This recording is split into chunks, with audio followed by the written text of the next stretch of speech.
Hey everybody, welcome back to Intrepid Exotics. This is the first show of 2022. Hope everybody had an outstanding holiday. And today we want to talk a little bit about enclosure sizes for our snakes, what they need, what we think they need. And I also want to use this opportunity to show everybody the DIY enclosure that I did out of an old China hutch that was an upgrade for the Boa Imperator who used to live here. So you won't want to go anywhere. Got a lot of good stuff to put out. So we'll see you when we get back on Intrepid Exotics. Do you have a natural love for animals? Then come along with us as we explore what it's like living with and caring for some of the most unique animals on the planet, our reptiles. Whether you're a lifelong keeper or just getting started, help us encourage responsible keeping, conservation, and public education in the interest of keeping our reptiles safe and healthy as we protect them for future generations.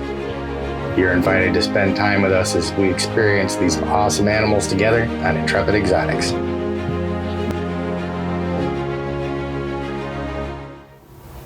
So we're going to hear a lot of talk, a lot of back and forth in different groups between different keepers about enclosure sizes, what our snakes need, what we should be doing for them. And if you guys are anything like me, I would love nothing more than to be able to build out the whole facility with naturalistic environments, 20, 30 foot wide enclosures for my big snakes and things like that. I would love it. Wouldn't be nothing better than to have a zoo. But the reality of the situation is most of us that keep don't have those resources. We don't have those facilities. And although it'd be nice to have, these guys honestly don't need that. Now, this guy behind me, this is Apollo. He's my Burmese python.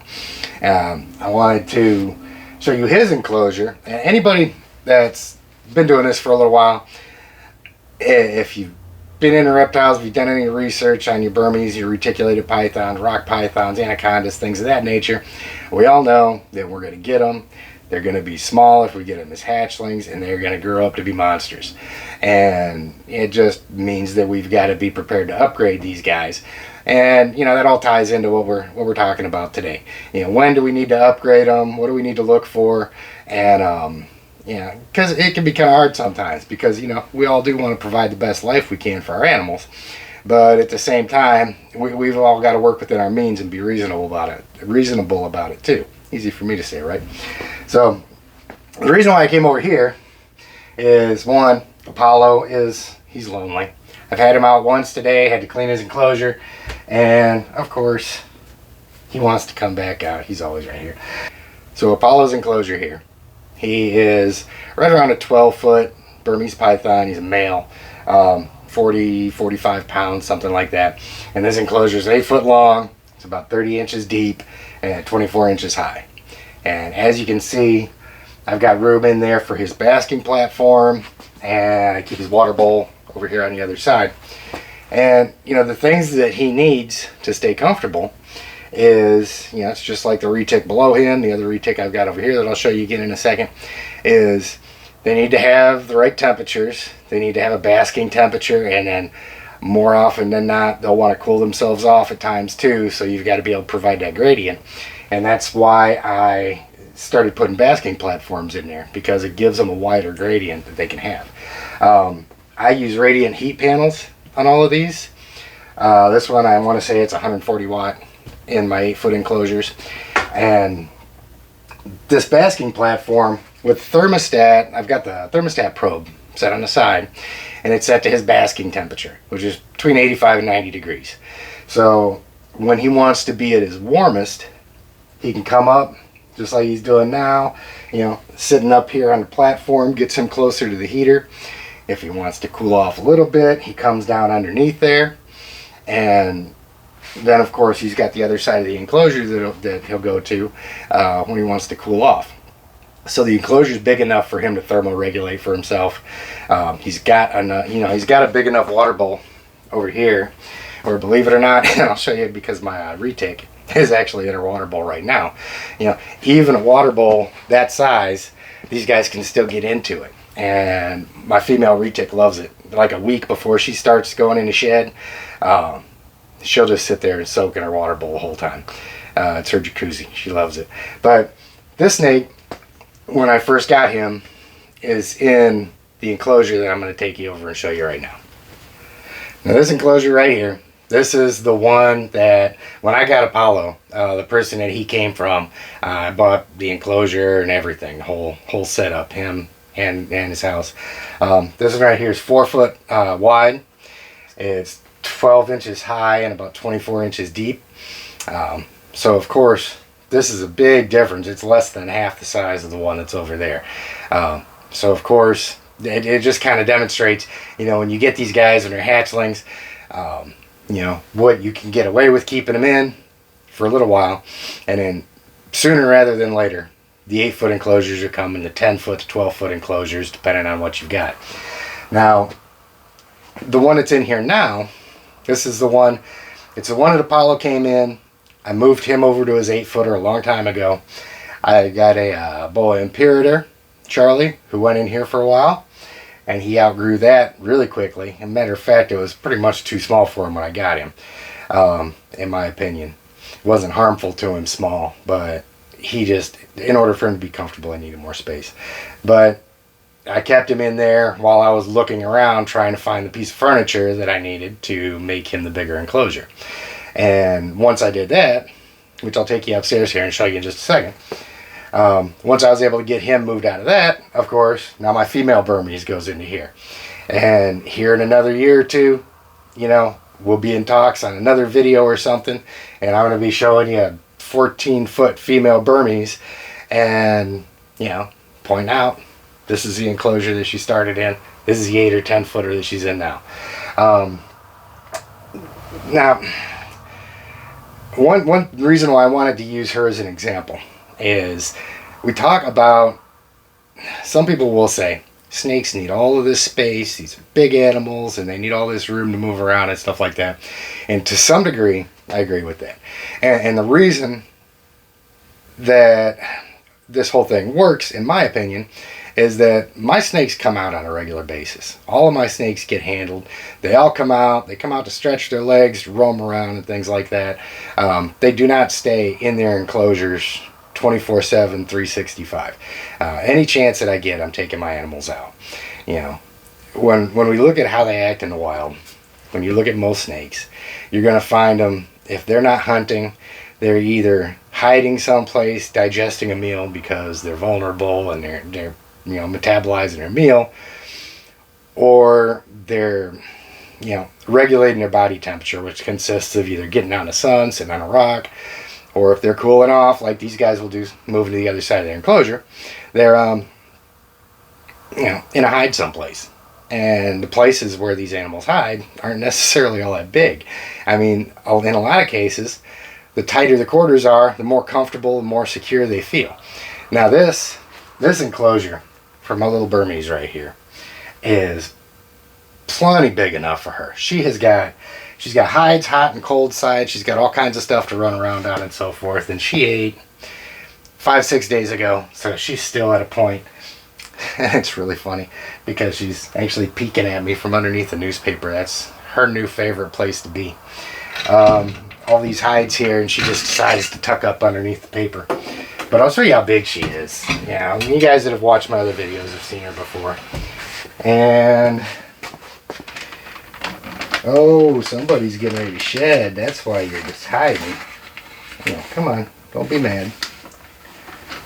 Don't be mad. I know. Now, this is a snake that's really used to being handled. And she's just really uncomfortable right now. I feel bad for getting her out. But you can see she's pretty deep in blue there. Her eyes are hazed over really well. And she's getting ready to shed. So that's another reason why she's staying here and just kind of chilling out. And she's always done really good for me. She's always given me really good sheds. Which is one of the things that we look for. You know, my Burms have always given me really good sheds. My retics almost always look like confetti. This girl right here, and this is what I was talking about earlier. That's my female retic.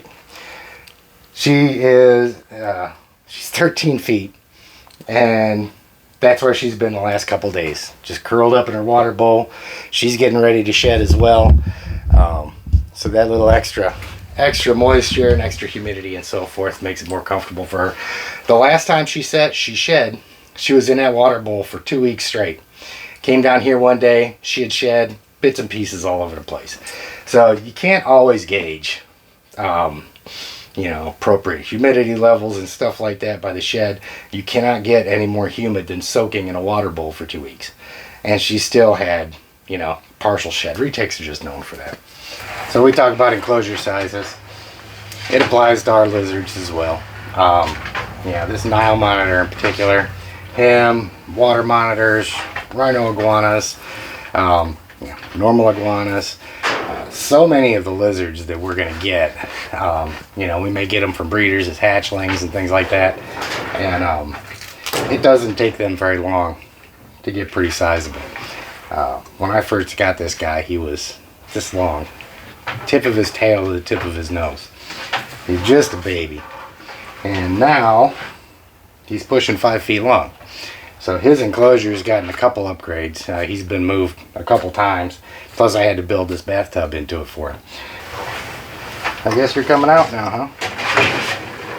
What are you doing? Why are you trying to dig on me like that? No. No. What are you doing?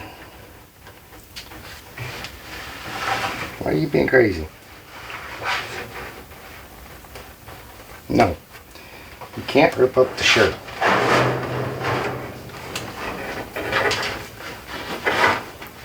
Easy.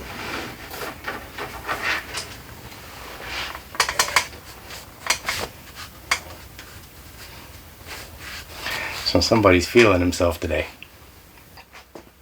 Well, let me show you on my ball python here too. You can see the little hide that he's got back there. You can see, you know, that's where he's chilling out at. He's got plenty of room in this enclosure to move around, and sometimes he takes full advantage of it, and sometimes he doesn't. But the whole point of that is that, you know, you can see that this snake has got ample room in there to move around. She's got a whole enclosure to utilize, and she stays in that one spot. This enclosure could literally be half as big as it is, and she would be just as comfortable. You know, the only thing that I need to make sure that she's got is the temperature gradients, humidity, and, you know, make sure she's got room in there for a big enough water receptacle. So, you know, these guys, they naturally don't need a lot of space. I've heard it said a couple times that the appropriate sized enclosure, there's a couple different things that I've heard. Some people will say that the appropriate sized enclosure is one that has enough room for them to coil on this side or coil on this side. You know, if they were to do it at the same time, there'd be enough room for them to coil up on either side. Other people will say that the appropriate enclosure size is one where they can be fully stretched out, going the length and down one side. So if I've got a 4 foot by a 2 foot, that would mean a 6 foot snake would be the max that you could keep in this based on that, because the length of it would be able to fully extend itself around 2 sides of the enclosure. I don't necessarily buy into either one of those. The coiled up on either side like that, that's one of the reasons why I got Charlie upgraded, because that's all the room that he had in there. And he really didn't have enough room for his to regulate his temperature. With a small enclosure like this, you know, you may have the heater on this side, and on an 8 foot enclosure it's different, because, you know, I've got this over here, I've got a few feet between there and the cool side of the enclosure. Here it's right next to it. You don't get the same temperature gradient, and I could tell that's what he was looking for too the whole time I was looking for this other enclosure. So needless to say, you know, those are a couple of things that you're going to hear, and in a lot of ways that may be, you know, fairly close, but my personal opinion is you just need to have something in there big enough to meet their requirements. And the biggest one, the hardest one to find space for a lot of times is that temperature gradient. You know, you don't want to have them cooking all the time. You don't want to have them freezing all the time. You want them to be able to move around and adjust that. So this right here is Charlie's new house. Like I said before, this was in an office building that they were moving. I ended up getting it for absolutely nothing, And I'll show you really quickly what I did to it here. I'm gonna go ahead and move you up a little bit.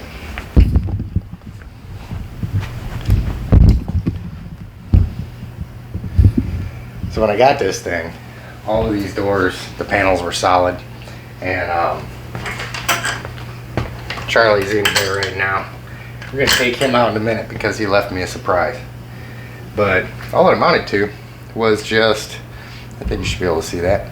And I just cut the panels out here around the pattern, and then screwed this plexi in, just used some little pan head screws behind it.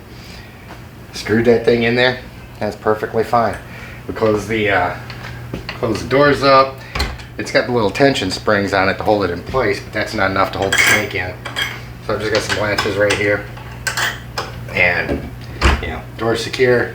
He can't get out, and he's got a lot more room to move around. This right here, his old enclosure was 4 foot by, well, it was the white one that I showed you down there. This right here is 5 foot long, plus he's got all this vertical space right here. And I'm gonna take him out real quick. So this particular cabinet right here, it had this divider that I cut out, and it gave me room to put these branches through there. And one thing about the branches is that I don't pull these things up off the ground. I make sure all the branches that I use are standing, dead wood. That way they're not rotten and so forth. And down here underneath this platform, this is radiant heat panel. Got the thermostat probe along that back wall there. So he's got the opportunity to sit up here and bask right up over top of it, or he can sit down on the bottom right there. And he's got all this other space right here to move around in. And when I came up here a little bit ago, he had left me a present. And that's another reason too why I leave the big enough water bowls in there for them to actually get into. He'll sit in his quite a bit. He'll sit in a lot of times, you know, again, before he's getting ready to shed. But one thing with this guy that I found that he likes to do is after he eats, he'll sit there and bask for a little while, and then a few days before he's getting ready to have a bowel movement, he'll go into his water bowl, and he just stays in there until he has that bowel movement and leaves me the soup, and he comes back out and he's basking again. He won't go back in his water bowl. And of course I get it cleaned up. That does a couple things. I mean, one, clearly he's more comfortable that way, and it makes his enclosure real easy to clean. Yeah, are you saying you don't want to go back home? Gotta love arboreal and semi-arboreal snakes, man. They will get into absolutely everything. But so yeah, I mean, you can see he's got a lot more room in here. It's a lot bigger enclosure for him. I get the opportunity to bring him upstairs too, which is nice. But it really wasn't that hard. And you know, the enclosure itself doesn't cost anything. Like I said, I had, you know, maybe $100 in plexi on there. You know, maybe $20 in the different locks and stuff like that I'd put on. And then I think the radiant heat panel is like $100, $20-30 for the thermostat. So it makes it pretty cheap. And you know, by comparison, and it worked out really well for him. So, and I also installed an aquarium light on here. Since I don't have aquariums anymore, I've still got a lot of my old stuff from it. So, got this light that I can turn up, turn down, dim for him and stuff like that. Nighttime, his lights are always out. I don't leave any lights on any of my animals overnight. I like to try and help them keep that day-night cycle as much as they can. So let me put him back for a second. I'm going to get his enclosure cleaned out. So to give you guys kind of a quick once-over of what I did, there's the old light that I mounted up on top there, just so he's got a little bit of daylight, some old contact paper in the back. Doesn't have to be perfect. It's sitting behind those branches and so forth. And you know, the two doors on this side, on the open side, they all tie in together. I typically put these locks on the inside door. And when we close it, we slide that out, and that door is not going to go anywhere. And then that helps us secure the other door to it too. And then all I did down here was just took some old linoleum down at Lowe's. They've got remnants and everything down there. Screwed it down, and we've got a waterproof bottom down there now as well. So, and now he's got clean water that he can make a mess for me in again, which he probably will. Of course, I got newspaper down there to catch anything else, but like I said, if he's going to use his water bowl every time, that's fine with me. So this thing right here really was a budget build. Yeah, hardest part of this whole thing was just moving it into the house to begin with. But yeah, just an idea for folks. You see a lot of this stuff out there. You see a lot of people putting up stuff like this, and it's really not too hard to do. You don't have to be a master carpenter. Just like with any other enclosure, you need to make sure that it's escape proof, that they can't get out of it. You gotta have the latches on the doors, make sure everything's secured. You gotta make sure you have a way of heating it safely. And another thing I did with this as well is the backs on a lot of these cabinets, you really can't use them to secure the snake in there. It's really thin a lot of times, just like 1/8 of an inch pressed wood or something like that. And a snake this size will bust that stuff out real easily, get out. So on the back side of this, I put 1/4 inch plywood along the whole back of it. Secured everything really well. There's no way you can get out the back. There's nothing else up top. All the doors are latched up. And he's got his heat, and it's real easy for him to regulate here. You can either lay on a heat, or you can sit down and have the heat come down over top of him. A lot of times, like I said, he'll go over where it's cooler, get his water bowl, you can climb around on the branches and so forth. Gives him an opportunity to stretch out a little bit more natural activity than he had in that little 4x2 enclosure. So, but you guys might get a kick out of seeing that. So as you can see, this thing wasn't too terrible to put together. You know, a day or two, fiddling around with it and so forth, getting it up there, getting it set up. It's a lot better for a snake. So, hope that kind of helped you guys see. Maybe put yourself in a position where you start looking yourself, do some of your own upgrades. You know, this is right up in my living room. It's a nice enough enclosure to where they can sit out here in the middle of everything, and it doesn't look ghetto. It's all, you know, looks like it's supposed to be here. Just happens to have a Boa Imperator inside of it.